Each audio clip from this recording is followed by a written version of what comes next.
Ndabahaye amahoro mwese mukunda imico n'akaranga vy'Uburundi. Izina ry'iwanje ni Feliciano Bankunguka.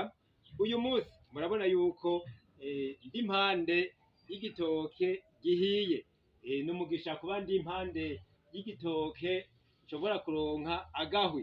Ndatahije mwese mwariye agatoke gahiriyeko.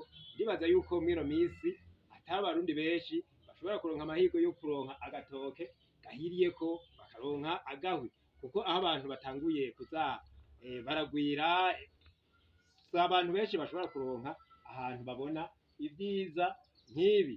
I Burundi ni heza cane. Abandi rero bari baratoye amayagwa afatira ku muhwi, tuvuga igisokozo, bavuga bati sokwe niruze, ndavye hejuru ndanumva, ndavye hejuru ndanumva, abishura bati agahwi ku rusenge. Murakoze mwese rero mukunde imico n'akaranga vy'Uburundi, uri hafi aze tumuheko agahwi kahiye. Ndabasezeye mwese novuga nti tugire amahoro.